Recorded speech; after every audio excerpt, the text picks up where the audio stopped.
our previous video, we have learnt about 5 WH words. એ આપણા શબ્દો હતા who, whom, whose, which and what. તો આજે આપણે આગળના WH words વિશે સમજીએ. તો આપણો છઠ્ઠો WH words છે when. હવે when એટલે તો કે ક્યારે, જ્યારે, ક્યારે.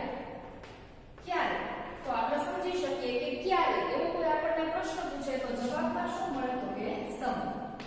બરાબર. હવે એના પ્રશ્ન આપણે સમજીએ તો first when will you come. when will you come તમે ક્યારે આવશો. when will you go તમે ક્યારે જશો. બરાબર. કોઈ પણ રીતનો ક્વેશ્ચન હોઈ શકે. આપણે આનો જવાબ સમજીએ તો I will come on Sunday. હવે અહીંયા on શબ્દને આપણે ખાસ આઈડેન્ટિફાઈ કરશું. બીજો પ્રશ્ન સમજીએ when do you get up. when do you get up every day તમે રોજ ક્યારે ઉઠો છો.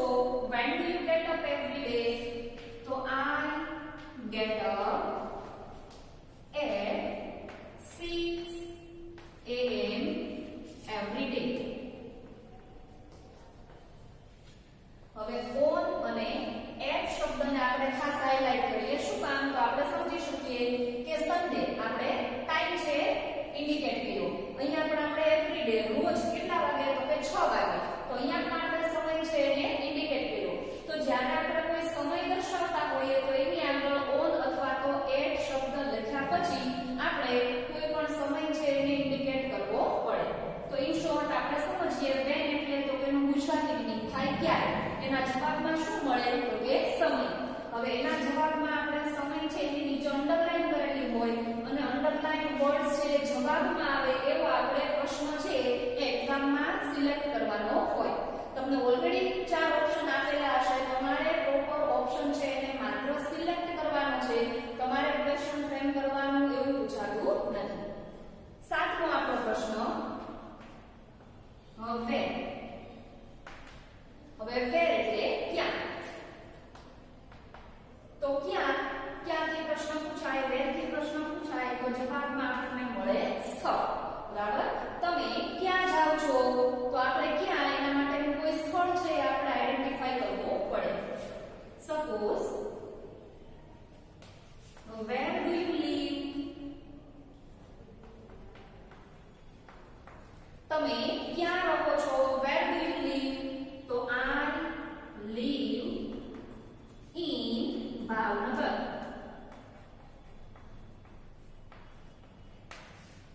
બરાબર. તો where એટલે ક્યાં એકદમ સહેલો એવો પ્રશ્ન છે. ઘણી વખત આપણે કન્વર્સેશનમાં ડે ટુ ડે લાઈફમાં પણ આ જે ક્વેશ્ચન વર્ડ્સ છે WH વર્ડ્સ છે તો ઉપયોગ આપણે કરતા જ હોઈએ છીએ. આપણા માટે આ બધા જ વર્ડ્સ છે ફેમિલિયર જ છે. આમ જોઈએ તો છઠ્ઠા ધોરણથી તમે આ બધા વર્ડ્સ છે એનાથી ફેમિલિયર છો. તો when એટલે ક્યારે જેમાં આપણને સમયની ખબર પડે. where એટલે ક્યાં તો જેમાં આપણને સ્થળની ખબર પડે. ત્યાર પછી આઠમો WH વર્ડ્સ આપણે સમજીએ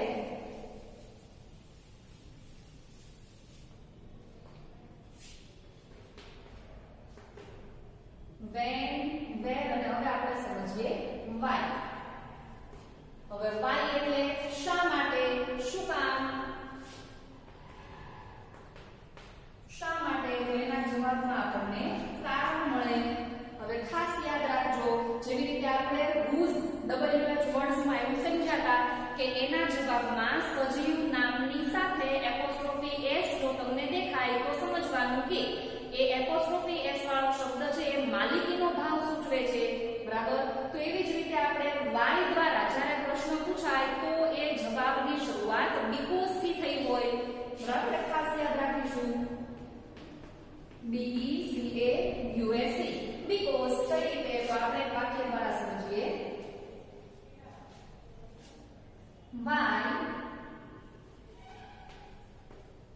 why do you go there. તમે ત્યાં શું કામ ગયા. why do you go there તો આપણે આનો આન્સર આપી શકીએ કે I go there because I want to meet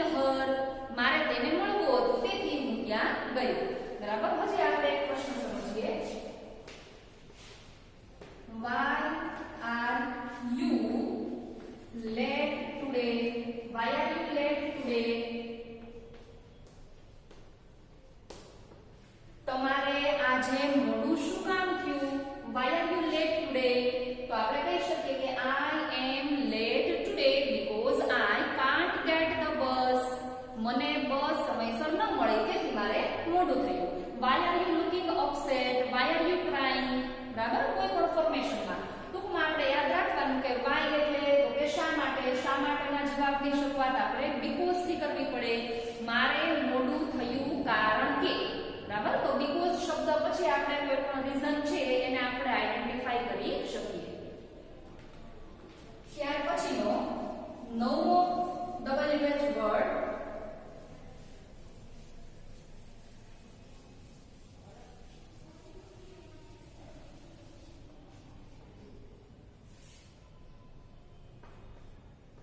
હાવ. હવે હાવ એટલે કેવી રીતે, બરાબર. તો કેવી રીતે એમાં આપણને શું દર્શાવવામાં આવેલું હોય તો કે રીત, જેને આપણે ઇંગ્લિશમાં સમજીએ મેનર, બરાબર. કઈ રીતે આ કામ કર્યું. ઓકે, તો એક્ઝામ્પલ આપણે સમજીએ. How will you prepare? How will you prepare this dish? બરાબર. How will you prepare this dish? તમે આ ડિશ કેવી રીતે પ્રિપેર કરશો? તો એના આન્સરમાં કોઈ વ્યક્તિ આપણને સમજાવી શકે, પણ એના આન્સરમાં કોઈ રીત આવે, મેનર આવે, મીન્સ કે એની રેસિપી આવે. આપણે એના જવાબમાં જોઈ શકીએ કે I will take one big bowl, then pour some water in it, then stir it, then boil it, whatever. બરાબર, કોઈ પણ ક્રિયા હોય, પણ જ્યારે હાઉ થી પ્રશ્ન પૂછાય ત્યારે એમાં કોઈ પણ રીત આઈડેન્ટિફાઈ થતી હોય, કોઈ પણ રેસિપી, એની મેનર છે એ આપણે જાણી શકીએ. હજી એક એક્ઝામ્પલ જોઈએ. How do you get the answer? બરાબર. How do you get the answer? તમે જવાબ કઈ રીતે મેળવ્યો? કોઈ હાર્ડ સમ હોય, દાખલો હોય, એનો જવાબ આવી જાય અને પ્રશ્ન પૂછવામાં આવે કે how do you get the answer? At that time we can say that I get the answer by practice. મેં ઘણી બધી પ્રેક્ટિસ કરી અને અંતે મને આનો જવાબ મળ્યો. તો હાવ એટલે કેવી રીતે, જેના જવાબમાં આપણને રીત છે ખબર પડે. ત્યાર પછી 10મો પ્રશ્ન WH words.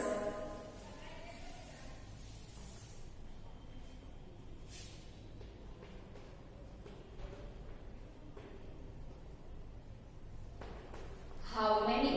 હવે how many એટલે કેટલા, કેટલું, બરાબર. પણ ખાસ આપણે યાદ રાખીશું how many એટલે કેટલા, પણ ગણી શકાય તેવા બહુવચનના નામ માટે વપરાય. કેટલા અથવા કેટલું, પણ કેવું તો કે ગણી શકાય તેવા બહુવચનના નામ માટે વપરાય. હવે ગણી શકાય એવા એટલે તો કે એવું નામ કે જે કાઉન્ટેબલ હોય. સપોઝ એમ કહું કે કેટલી બેન્ચ, તો 1 2 3 4, બરાબર. કેટલા પક્ષીઓ, તો 1 2 3 4. આ બધા જ નામ કેવા છે કે કાઉન્ટેબલ છે, જેને ગણી શકાય. તો એવા નામ છે એ આપણે જવાબ તરીકે જોવા હોય તો એના માટે પ્રશ્ન છે હાઉ મેની થી આપણે પૂછવો પડે. For example, how many windows are there in your class?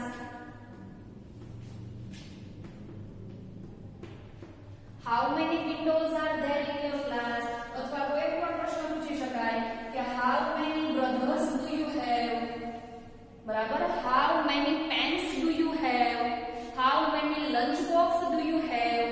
હવે how many એટલે ગણી શકાય એટલે કેવું નામ અહીંયા છે તો કે વિન્ડો એટલે બારી. પણ જો અહીંયા વિન્ડો નથી પણ વિન્ડોઝ છે, આપણે બહુવચન લખેલું છે, તો ગણી શકાય તેવા અને બહુવચનના નામનો પ્રશ્ન પૂછવા માટે how many શબ્દ છે વાપરી શકાય. બરાબર. કોઈ પણ પ્રશ્ન અહીંયા હોઈ શકે, આપણે એનો જવાબ આપીએ કે there are 5 windows in my classroom. How many પછી આપણે સમજીએ how much.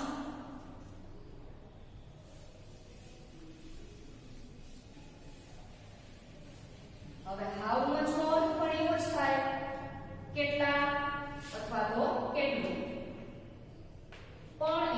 ન ગણી શકાય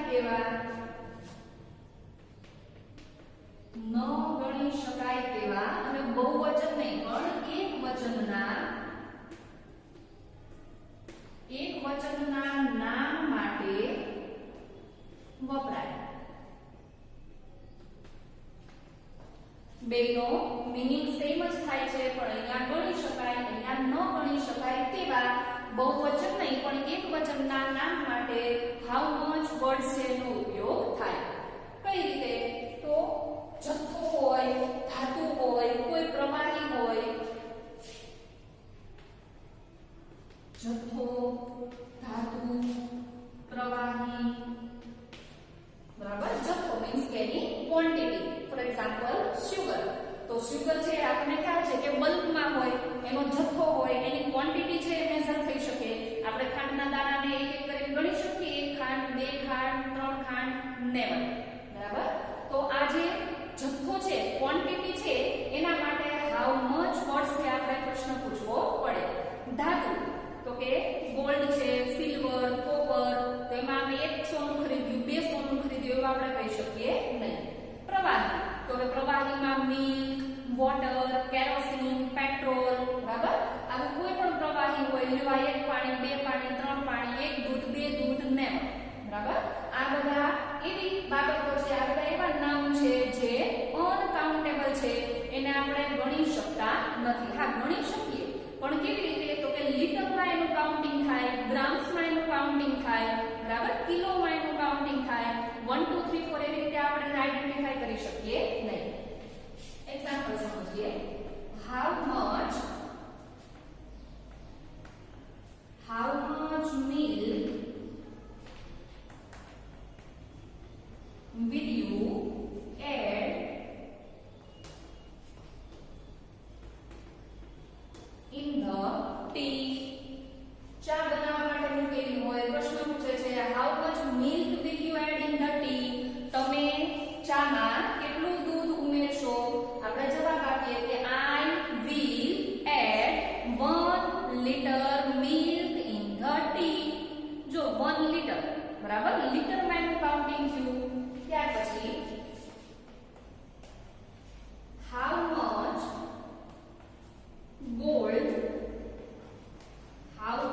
gold did you buy yesterday?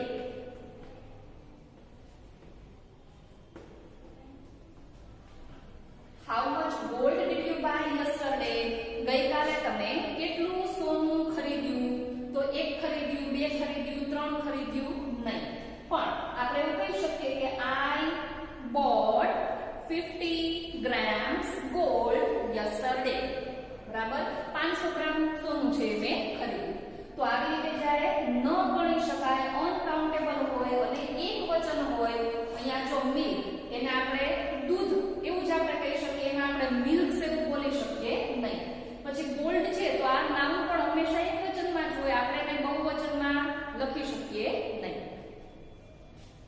ત્યાર પછી 12મો WH વર્ડ્સ.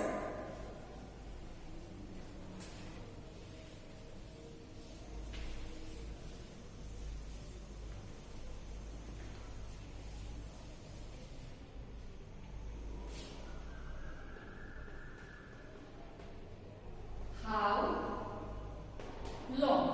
long એટલે લાંબુ. How long એટલે કેટલું લાંબુ. For example, how long is the bridge? Bridge એટલે કે પુલ. How long is the bridge? આ પુલ કેટલો લાંબો છે? અહીંયા આપણે એની લંબાઈ જાણવાની છે. કેટલું લાંબુ? લંબાઈ જાણવા માટે how long થી પ્રશ્ન છે એ પૂછી શકાય. સેકન્ડ એક્ઝામ્પલ કે how long is the Narmada river? How long is the Ganga river? બરાબર, પેસિફિક ઓશન કોઈ પણ વર્ડ અહીંયા હોય પણ how long તો કે એના દ્વારા આપણને લંબાઈની ખબર પડે. હવે માત્ર લંબાઈ નહીં પણ બીજું તો કે how long શબ્દ દ્વારા સમયગાળો પણ જાણી શકાય. કઈ રીતે? તો એને એક્ઝામ્પલ લખીએ.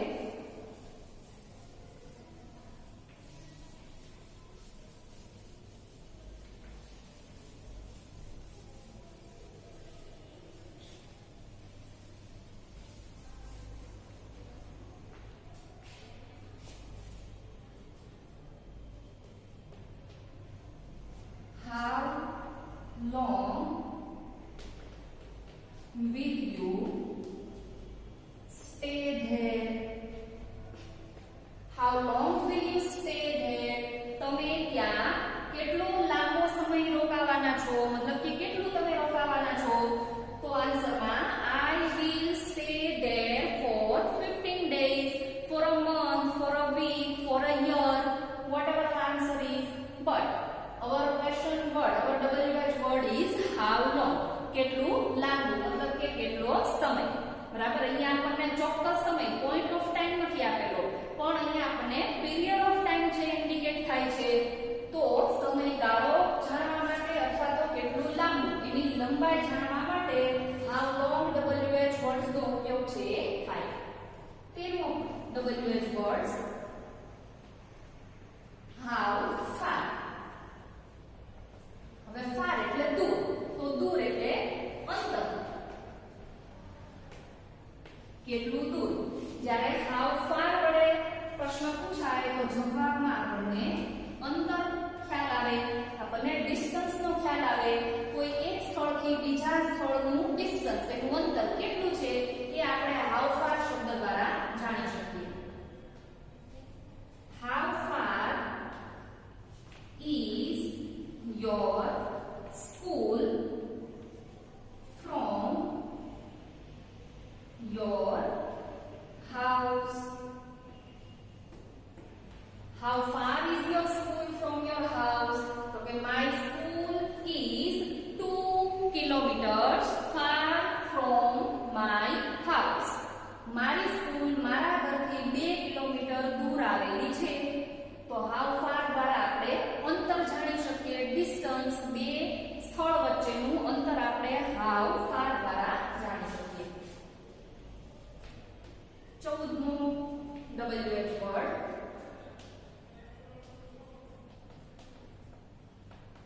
how often. how often એટલે કેટલી વાર. હવે કેટલી વાર એટલે તો કે આપણે ક્રિયાનું રિપીટેશન છે જાણી શકીએ, પુનરાવર્તન આપણે જાણી શકીએ. બરાબર, કે કોઈ એક ક્રિયા તમે કેટલી વાર કરો છો, સમટાઈમ્સ, નેવર, બરાબર, ઓલવેઝ. કેટલી વાર કોઈ પણ ક્રિયા કેટલી વાર કરો છો એ જાણવા માટે how often થી પ્રશ્ન પૂછવામાં આવે, જેમાં ક્રિયાનું રિપીટેશન, બરાબર, પુનરાવર્તન થતું હોય, અવારનવાર કોઈ ક્રિયા થતી હોય.